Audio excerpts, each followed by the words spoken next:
All right, the AGM Glory G1 Pro. AGM Glory 1 Pro. All right, so I've had this for about 2 months. Speaker is loud, but sounds very, very poor. Not balanced or anything like that, or tuned. Has some good, lowers to it, obviously.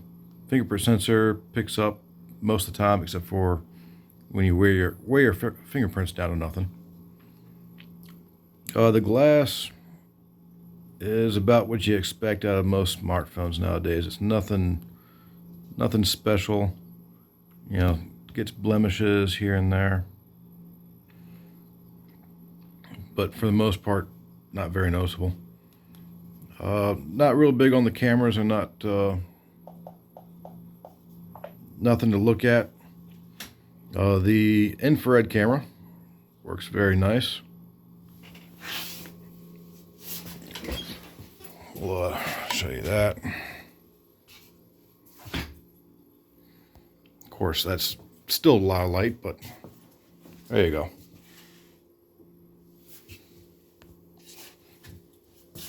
Kind of hard to show my hand in it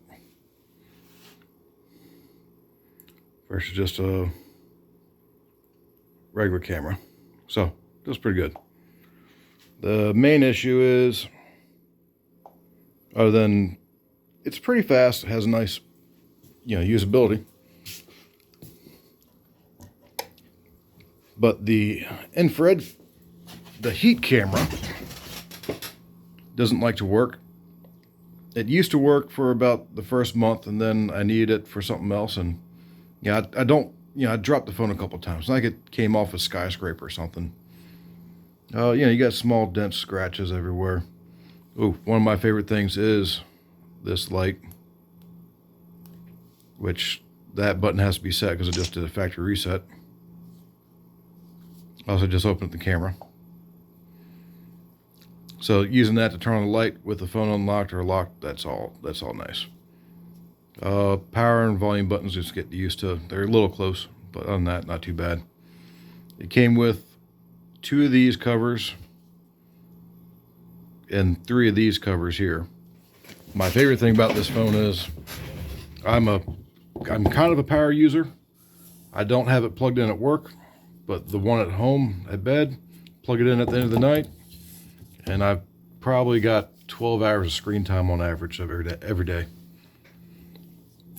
Always have some sort of podcast playing with the video for no reason. Let's see, other than that, has decent grip.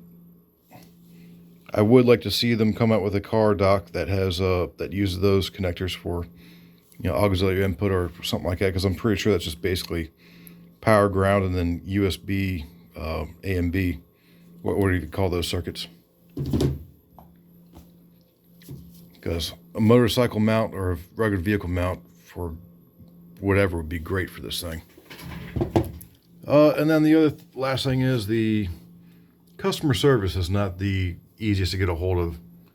There is absolutely no repairable parts. You have to send it back to them, use a cheap $150 phone that barely works for a month and a half while they take this, verify it doesn't work as you describe, and then either repair it or replace it. So I mean, they said they're going to replace this one, so which would be nice. Take care of that and the scratches and stuff like that. This was $1,000 phone when it was new. I bought it for the $330 directly from their website on sale, and it's definitely not holding up to the rugged that I would expect for something, designed as that. Haven't had any trouble with in the cold. Of course, as cold as it was getting here was 12 degrees when I had the phone, so take that for what you want. The battery is definitely a nice size. I can't remember what amperage it is or milliwatts, but it's up there. Like I said, I think I've had one day I've ran out of power on it. It has all the nicer, premium phone things to it, where you got the screencast and stuff like that you don't have on this little Samsung A12. It definitely has enough processor to do picture-in-picture operations and whatnot. But It's when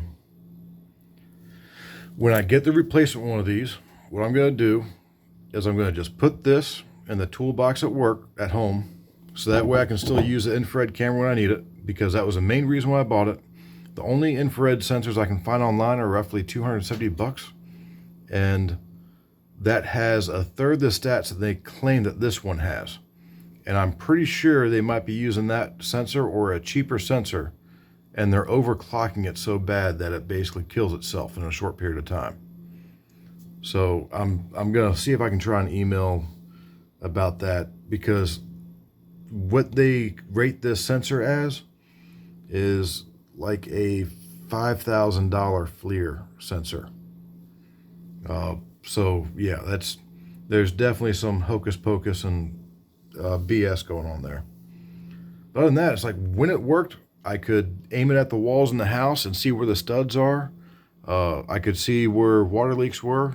You could tell where the dog was drinking water like 3 hours later, just because a little drop of water that was 1/10 of a degree off made a nice color change. I could see clogged up. Ducting and stuff like that in the house. I could see misfiring cylinders on my small engines. It was a great little thing, but for $900, $850, whatever it is now, it's just not built right. So once I get the replacement for this, I'm going to be buying a Google Pixel 6, just to be my everyday phone with a nice OtterBox, so that way the phone doesn't get destroyed. Corners are robust. It's just, that's irritating. They used to have a laser sight on here, so it's just dual LEDs now. Let's see. And of course, getting dings. You gotta love autofocus. I don't know how to use this phone either. You can see you got some nice scratches. They really don't show up when you got the screen up though, which is nice.